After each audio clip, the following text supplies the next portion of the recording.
मक्षिका किसका तत्सम शब्द है? यह प्रश्न परीक्षा में पूछा गया था कि मक्षिका किसका तत्सम शब्द है। ऑप्शंस दिए गए हैं, मछली, बी मक्खी, सी मच्छर या ऑप्शन डी मिट्टी। तो देखिए मक्षिका किसका तत्सम शब्द है, तो याद रखिएगा ऑप्शन बी यहाँ पर सही हो जाएगा, मक्खी का। मक्षिका किसका तत्सम शब्द है? मक्खी का। नेक्स्ट क्वेश्चन है, मिट्टी का तत्सम शब्द क्या होगा? यह भी प्रश्न परीक्षा में पूछा गया था कि मिट्टी का तत्सम शब्द क्या है। ऑप्शंस दिए गए हैं, मिट्टी का, बी मृतिका, सी मिट्टी का या ऑप्शन डी मृतिका।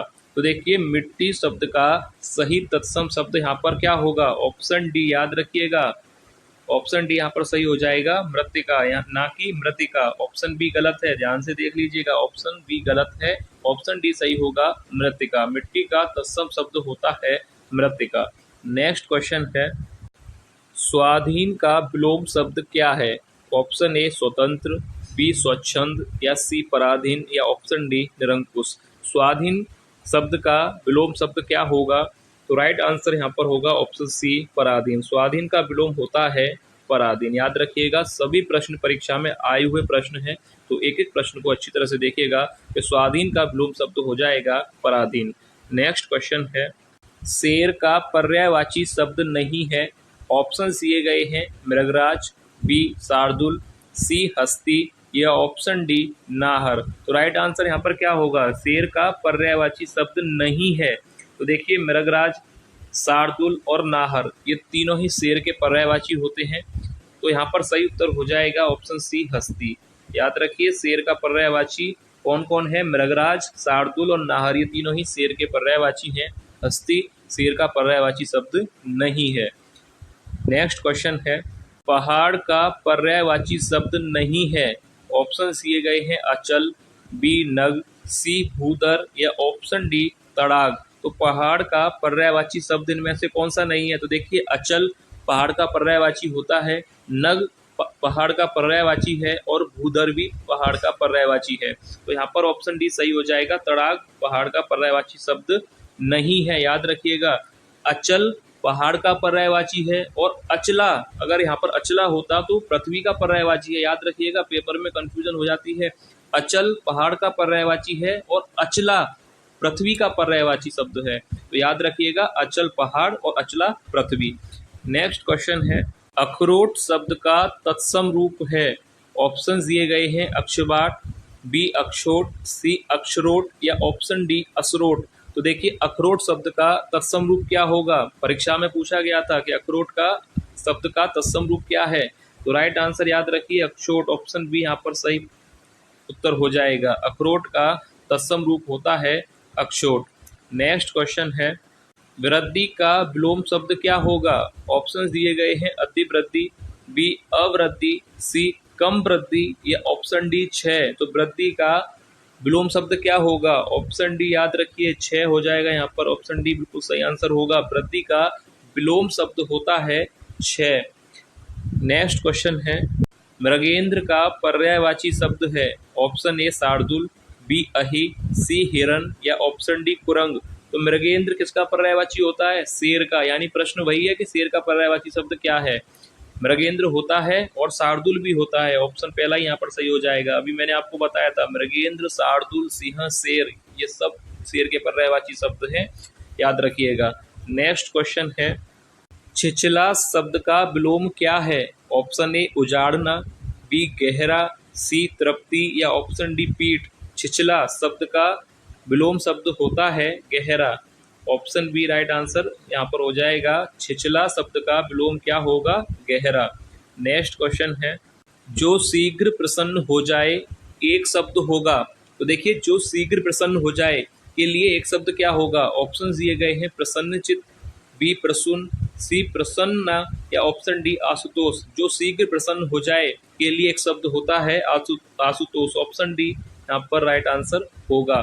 जो शीघ्र प्रसन्न हो जाए के लिए एक शब्द याद रखिएगा आशुतोष, ना कि प्रसन्नचित। ऑप्शन पहला गलत है, डी यहाँ पर राइट आंसर होगा आशुतोष।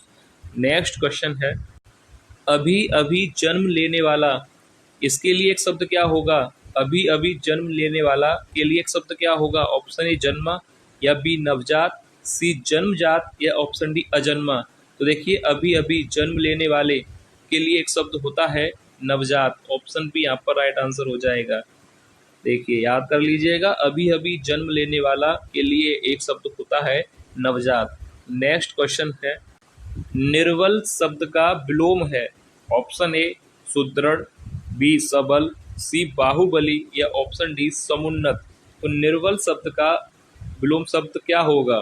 तो सरल प्रश्न है, ऑप्शन बी यहाँ पर राइट आंसर हो जाएगा सबल। निर्बल का विलोम होता है सबल। नेक्स्ट क्वेश्चन है, जामुन शब्द का तत्सम रूप है। ऑप्शन ए यामुन, बी यामुड़, सी जम्बू या ऑप्शन डी जाम्बुड़। तो देखिए जामुन शब्द का तत्सम रूप क्या होगा? जामुन तद्भव है और इसका तत्सम होता है जम्बू। ऑप्शन सी राइट होगा यहाँ पर। याद रखिएगा, जामुन तद्भव शब्द है और इसका तत्सम रूप होता है जम्बू। यह भी प्रश्न आया था परीक्षा में, तो याद कर लीजिए जामुन का तत्सम रूप होगा जम्बू। नेक्स्ट क्वेश्चन है, दिवस का विलोम शब्द होगा। ऑप्शंस दिए गए हैं विभावरी, बी अरविंद, सी प्रवाहिनी या ऑप्शन डी विचक्षण। तो देखिए दिवस का विलोम शब्द क्या होगा? यह भी परीक्षा में पूछा गया था और ये परीक्षा थी टीजीटी की परीक्षा।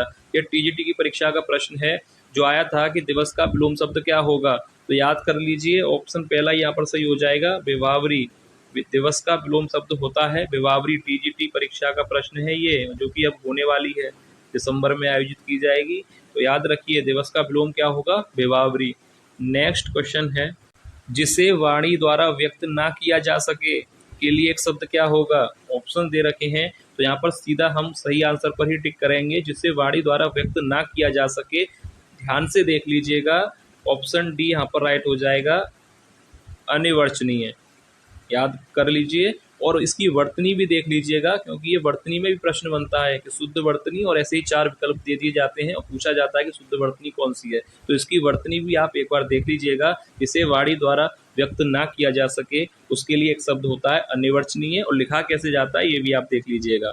नेक्स्ट क्वेश्चन है, जिसका कोई आकार ना हो एक शब्द क्या होगा? ऑप्शन दिए गए हैं कलाकार, बी साकार, सी बेकार या ऑप्शन डी निराकार। तो सरल प्रश्न है, जिसका कोई आकार ना हो उसे निराकार कहा जाता है। ऑप्शन डी बिल्कुल सही आंसर हो जाएगा। नेक्स्ट क्वेश्चन है, निम्न शब्दों में से शुद्ध शब्द है, यानी वर्तनी आपको बताना है कि किस शब्द की वर्तनी शुद्ध है।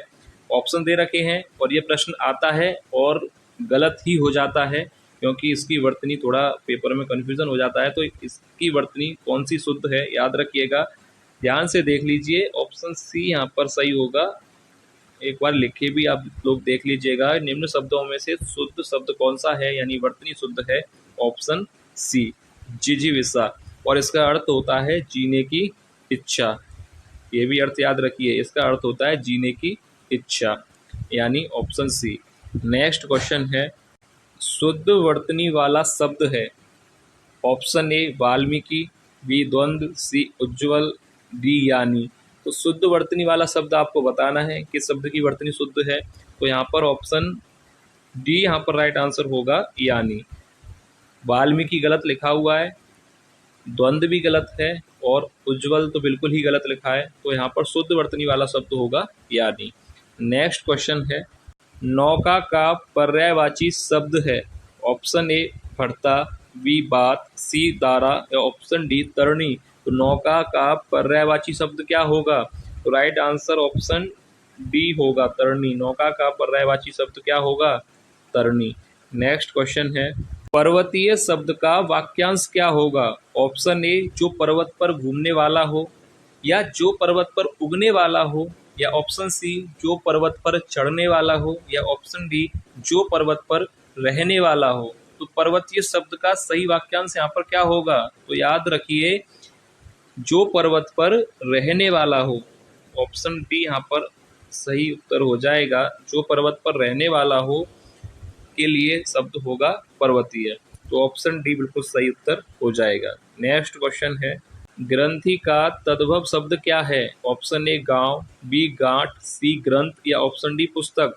ग्रंथि तत्सम शब्द है, तो इसका तद्भव क्या होगा? ऑप्शन बी गांठ। याद रखिएगा, ऑप्शन बी यहाँ पर बिल्कुल सही उत्तर होगा।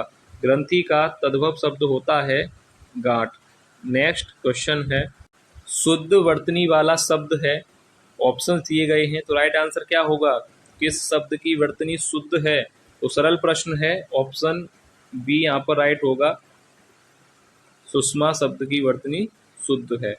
नेक्स्ट क्वेश्चन है, तलवार का पर्यायवाची शब्द नहीं है। ऑप्शन दिए गए हैं, अस्सी, बी कृपाण, सी केतन या डी शमशीर। तलवार का पर्यायवाची शब्द इनमें से कौन सा शब्द नहीं है? तो याद रखिए, अस्सी, कृपाण और शमशीर ये तीनों ही पर्यायवाची शब्द हैं तलवार के। केतन यहाँ पर सही उत्तर हो जाएगा, तलवार का पर्यायवाची शब्द नहीं है। याद रखिए, अस्सी, कृपाण और शमशीर तीनों ही तलवार के पर्यायवाची शब्द हैं। नेक्स्ट क्वेश्चन है, शुद्ध वर्तनी वाला शब्द है, आपको बताना है कि किस शब्द की वर्तनी शुद्ध है। ऑप्शंस दिए गए हैं, आशीर्वाद, अध्ययन, उन्नी या आजीविका। तो यहाँ पर राइट आंसर क्या होगा? तो देखिए, यहाँ पर शुद्ध वर्तनी वाला शब्द हो जाएगा ऑप्शन डी, आजीविका। यहाँ पर आजीविका सही लिखा है, बाकी ए बी सी तीनों ही शब्दों की वर्तनी अशुद्ध है। आशीर्वाद गलत है, अध्ययन गलत है और उन्हीं भी गलत है। आजीविका बिल्कुल सही शब्द है। तो ये था वीडियो का लास्ट प्रश्न। उम्मीद है आपको वीडियो पसंद आई होगी, और जो भी विद्यार्थी पहली बार क्लास ले रहे थे चैनल को सब्सक्राइब जरूर कर लीजिएगा, क्योंकि ऐसे ही प्रश्न चैनल पर डेली कराए जा रहे हैं। तो आप लोग अपनी तैयारी के लिए चैनल से जुड़ सकते हैं। तो चलिए मिलेंगे नेक्स्ट क्लास में ऐसे ही और महत्वपूर्ण प्रश्नों के साथ। तब तक के लिए धन्यवाद।